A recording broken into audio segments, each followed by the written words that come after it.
Opportunity Calls with Ellen Volpe is sponsored by LongIsland.com.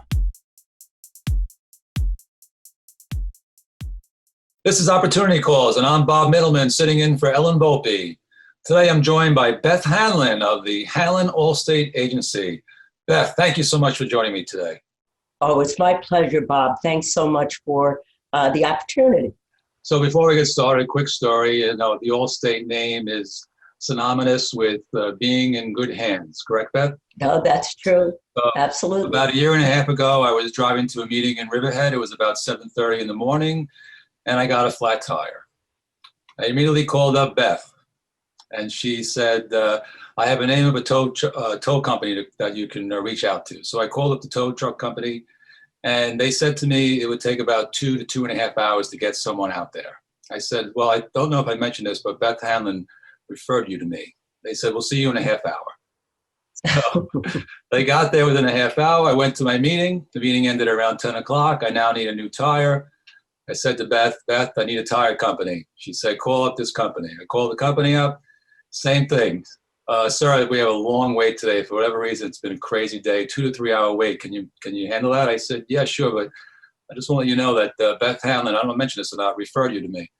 Come right in. We'll get you out in a half an hour. So when they say in good hands, you're in good hands with Beth Hanlon. If you get in the Riverhead area, you need a flat tire fix. So thank you for being such a great influence. With that, you are very involved in the local community. So how has that enhanced your business? I've always been very committed to volunteering and giving back. And I'm fortunate enough to have established a really great business over 30 years ago in Riverhead. And about 15 years ago, I joined Riverhead Rotary. And that has just enabled me to do more good work, meet great people, and give back to the local community. And it really has, it gives you credibility when when you're not just out there trying to get business, when you're also giving back, people appreciate that. And there's a level of trust and confidence that it brings to your business when people understand that you're looking to serve also, not just to take, but to give. And you're definitely in that wheelhouse. It's the perfect place for you. When you walk into Beth's place of business, it's actually in a house, correct, Beth? Yes. And you feel like you're visiting family. It's such a warm feeling. Your staff has been with you for decades, and it shows. What do you think the key is that you've been able to have such great staff retention? I've been very, very fortunate. I mean, I do think that, having a good workplace environment, everybody is positive. We all work as a team. I don't expect anybody to do something I'm not willing to do either. So we get it done. We're just a group of people that, the customer, our clients come first. Serving others is also part of what my team is all about. And in this type of business, you don't see that very often. You do. You see it in businesses that people care and are compassionate. And especially in, a product like insurance, it's nothing tangible.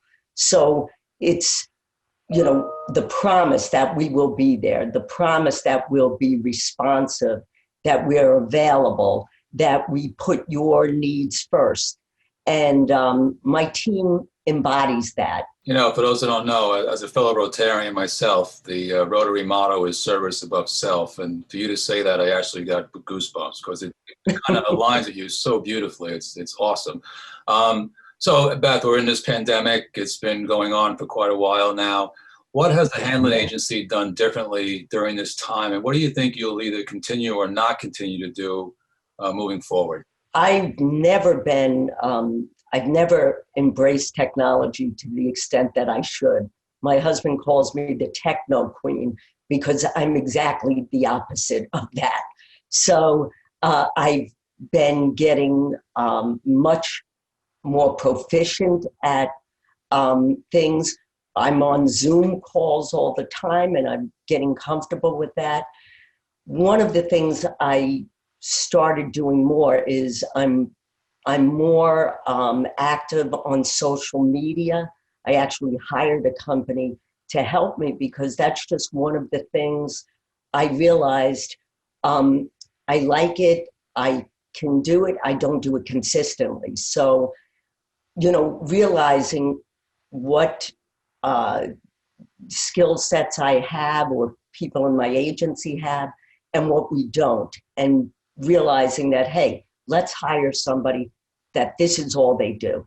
And that I'm going to continue to do, as well as, we're finding more efficient ways of helping our customers, texting, communicating via text and email. It doesn't have to be in person. So we're embracing that and really trying to help our customers get comfortable with that as well. And I think that's going to continue. Well, I got to say it's working, Beth, because every time I go on LinkedIn, you pop up immediately. So it's really incredible what you're doing. It's if it was up to me, that wouldn't be the case. I know that. You have the idea, but to execute it day in and day out, it's a job. It's another job. Absolutely. So Beth, you're in a very competitive industry. The property and casualty business is one of the most competitive industries out there. What do you think separates you from your competition? I think it's that we do provide personalized service for our clients. We go out of our way to make sure people feel that they can count on us no matter what. And that it's not all about just selling a product. It's advising, and if we don't have the right product or solution, we're not going to push people into something that is not right for them.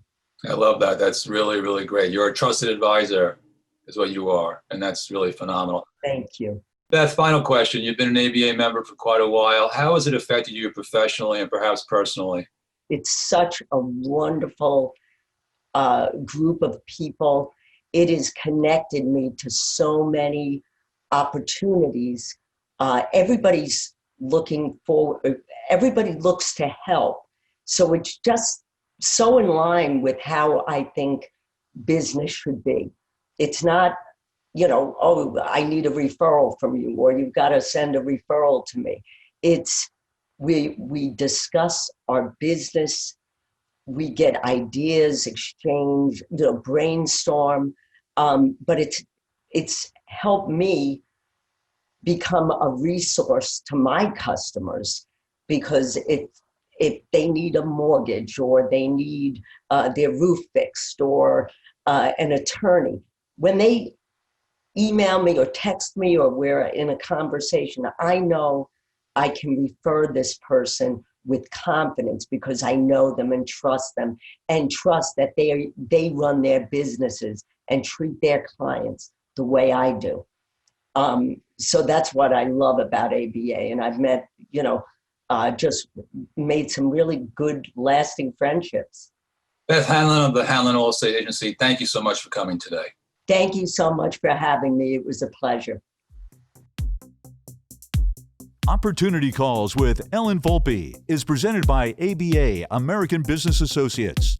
To learn more about ABA, visit aba-ny.com.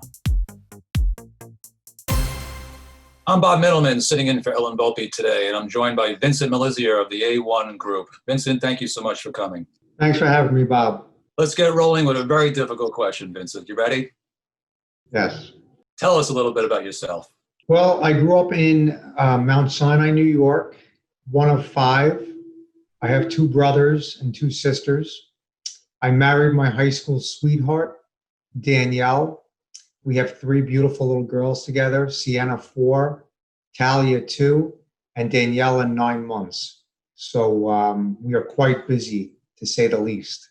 So, Vincent, you've mentioned your business is the wild, wild west, and I can relate to that. Working on Wall Street for many, many years, I used to work on the New York Stock Exchange during the '80s, and that definitely was the wild, wild west. And I was a Nasdaq market maker for close to 2 decades. So, although we're not in the same industries, but I get it from a mindset point of view. So, tell me, how did you get involved in this business? Well, my father started this business over 40 years ago. Actually, this upcoming year is going to be 40 years. And as young kids, we grew up in the business. Probably from the age of 14, we would go to job sites. We would clean up roofing debris. I keep saying we. My other brother, John, was also one of the owners.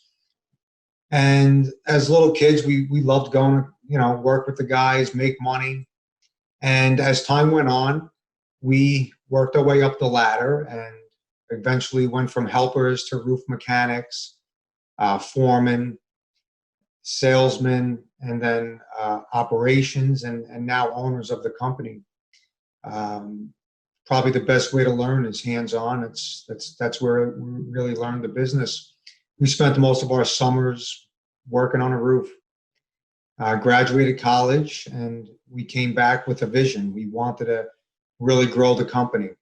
At the time, we were a residential roofing company with really not many commercial contacts. I would say in the past 5 years, we're probably one of the leaders now in the tri-state area.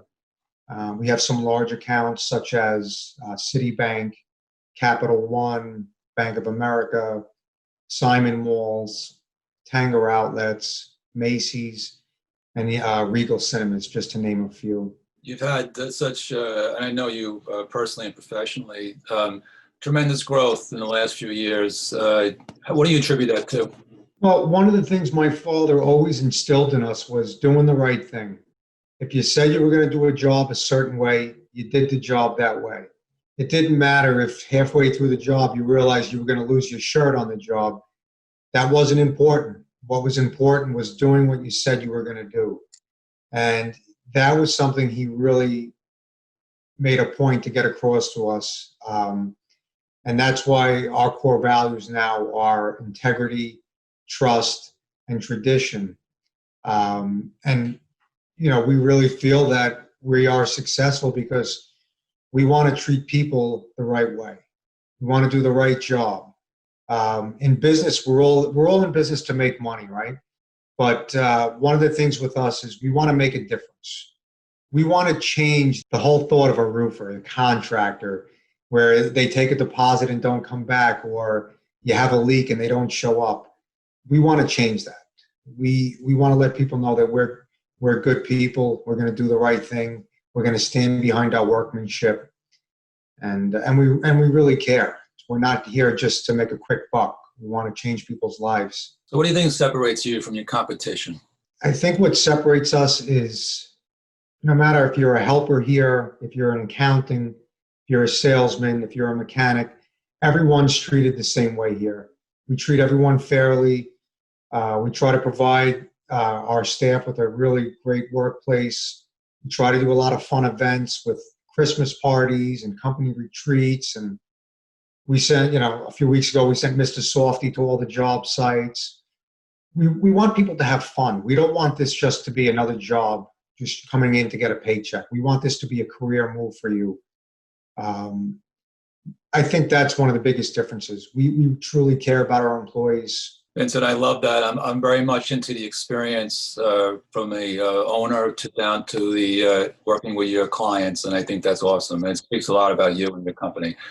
What changes have you made during this COVID time to remain successful? So, when COVID hit, I think we could all agree that nobody was really sure what to expect.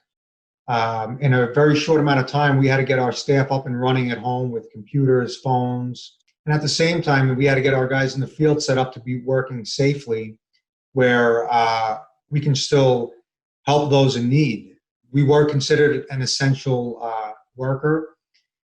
We thought the residential market was going to be very quiet. So we were prepared to really pull back and try to cut some costs. And the residential market just took off. And still to today, it's the busiest probably it's ever been. On a commercial end, some of our bigger projects like Topgolf got shut down. However, the banks, the hospitals, industrial areas there where they were providing masks and gloves and ventilators, those buildings all had to be serviced. So we continued to work in a safe manner. And we were very blessed, and we still are very blessed to continue to keep working, and probably going to have our best year ever, which is pretty amazing with everything that's going on right now. It's incredible, and you were set up for that perfectly, and I'm very, very happy to hear that. Vincent, how do you guys give back to the community? That was always something to us that was always near and dear to our hearts. It doesn't matter how busy we are, what's going on in our lives. We want to always help those in need. So one of the big ways we give back, every year we typically run a toy drive. This year it's through Stony Brook Children's Hospital. Last year was a little bit different. We did it at St. Mary's in Queens, and we were actually able to deliver the gifts and spend hours playing games with these kids. We do support St. Jude's every year, where we sponsor a golf outing. We're on the committee, and we typically bring in somewhere between $500,000 to $700,000 just from a golf outing. I also was on the Light the Night committee for Leukemia Lymphoma Society, where we were able to raise a lot of money this year through some unusual circumstances, but we were still able to bring in some good money with everything that's going on. So again, there's a lot of things that we try to participate in. We try to help those that are in need, because we understand that we're very lucky to be where we are today. So we always try to give back whenever we can. So you're an expert networker and been in ABA for quite a while. What would you say about your ABA membership and how it's helped you professionally and personally? Well, I think one of the great things with ABA is it's a very genuine group. It's a group of people that can help look at your business from the outside in and provide some very valuable feedback. And Bob, even yourself, Ellen, Jean, you guys are so hands-on and you care so much that makes the difference. You reaching out to somebody on an off day just to say, hey, how's it going? I think you should meet this person. That's the type of stuff that is so genuine and just comes so naturally. So I actually can't wait for the days that we get back into the in-person meetings, because I feel like they are they're a lot of fun. They really are a lot of fun. And again, the biggest thing I could take away from ABA is everybody's extremely helpful and genuine. That's the most important thing I've taken away from it. No more so than you, Vincent Malizia. Thank you so much for coming today.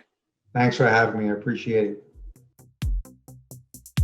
You're watching Opportunity Calls with Ellen Volpe, presented by ABA, American Business Associates. To learn more about ABA, visit aba-ny.com. This is Opportunity Calls, and I'm Bob Mittleman, sitting in for Ellen Volpe. I'm joined by Jeff Behounek of the Meadowbrook Financial Mortgage Bankers Corp. Jeff, thank you so much for joining me today. Hey, Bob. How are you? Thanks so much for having me. Jeff, you're in the mortgage business, and during COVID, I don't think that there's any business that's been busier. It really hasn't been affected that much during COVID, except that it has gotten busier with all the movement and the low rates and stuff like that. So let's cover some things. Is that okay? Absolutely. So what are the benefits of putting 20% down and perhaps paying PMI to reserve assets?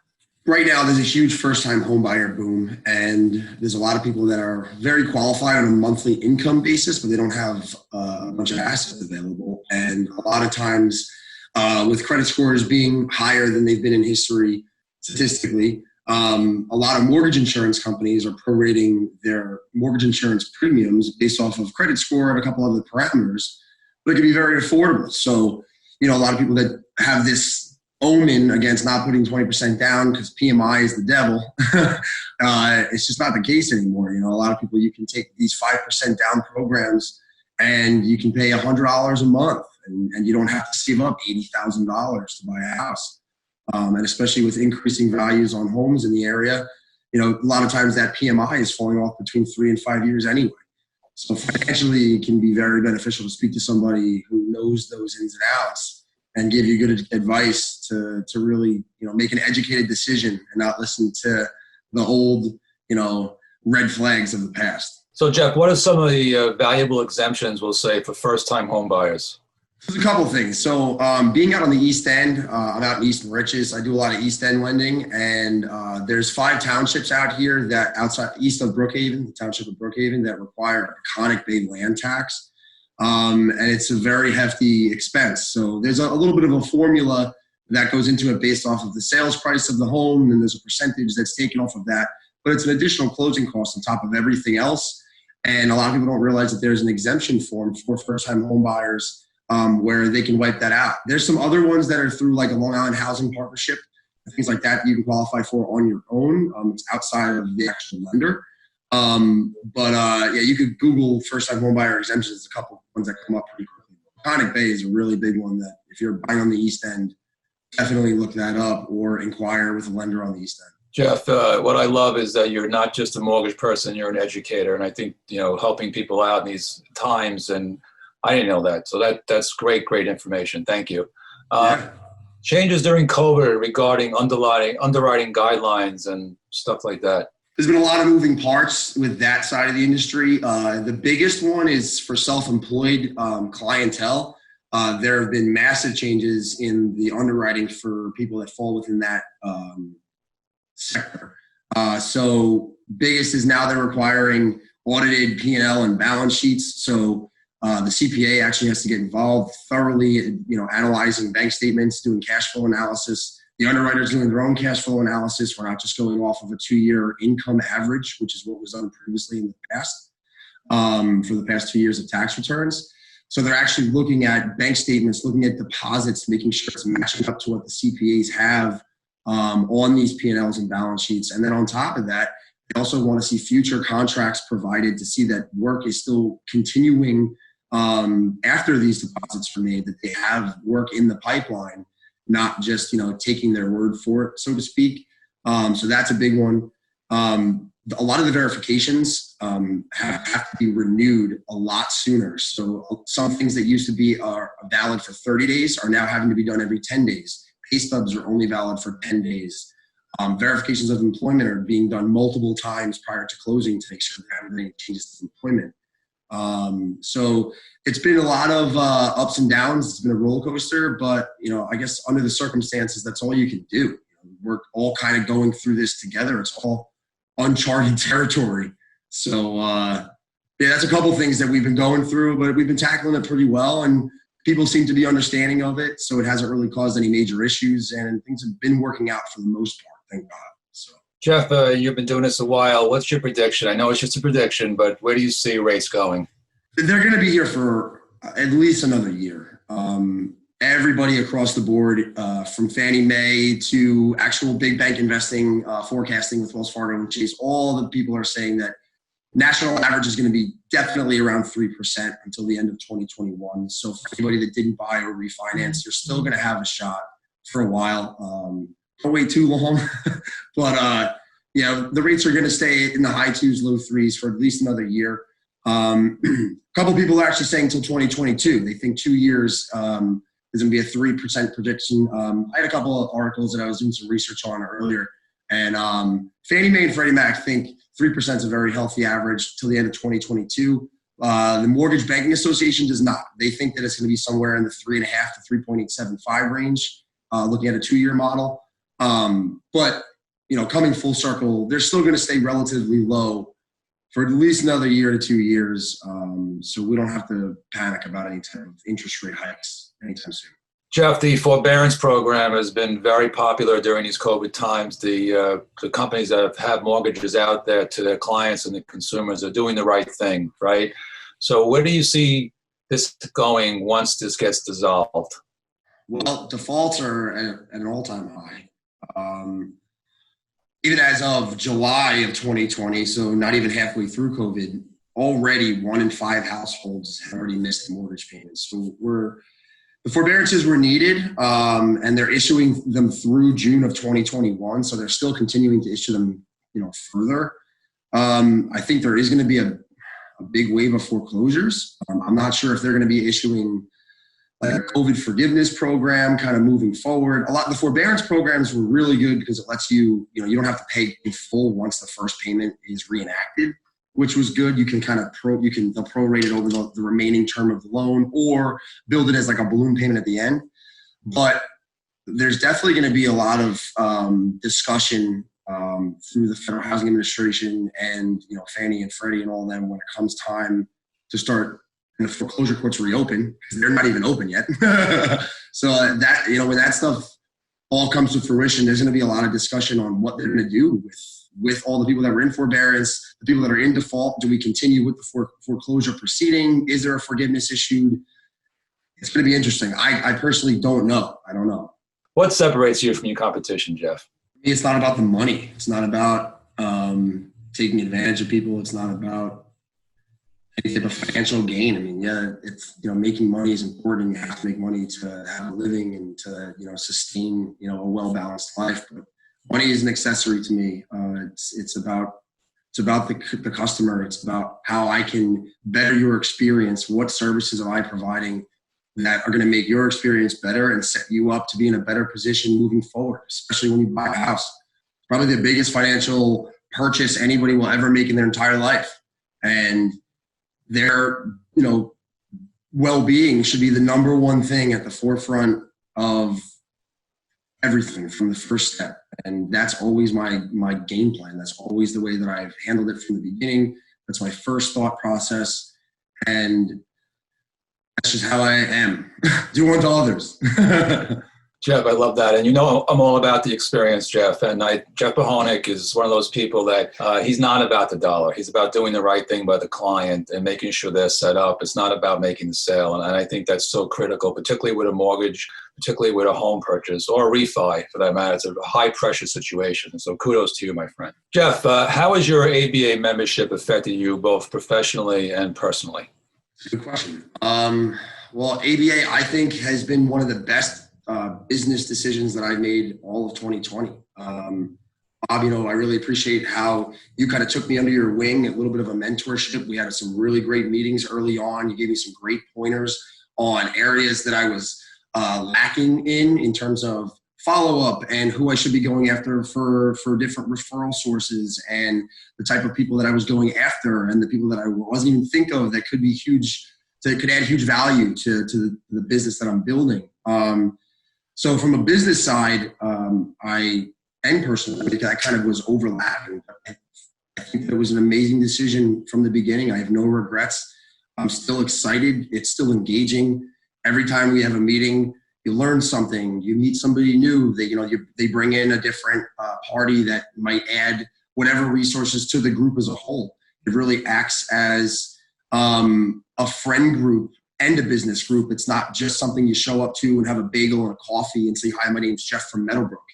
You know, give me business." You know, it's like, "Hey, let's meet up for coffee. What are you doing on Wednesday? What's going on in the North Fork?" Like, there's a couple of people, you know, Ike and other real estate agents in the group that we talk regularly, and we talk about what's going on in our little pockets because things are so different. So I think it's been invaluable from a business and a personal standpoint. If anybody is considering joining an ABA group, I would highly recommend it as a young professional. Jeff, thank you about those kind words about me. I'll be showing it to my wife after this tape is over. No problem at all, Bob. Jeff Behounek from Meadowbrook, thank you so much for joining me today. No problem at all, Bob. Thank you so much for having me. Opportunity Calls with Ellen Volpe is sponsored by LongIsland.com. American Business Associates is New York Metro's premier business development and networking association. To learn more about ABA, visit aba-ny.com.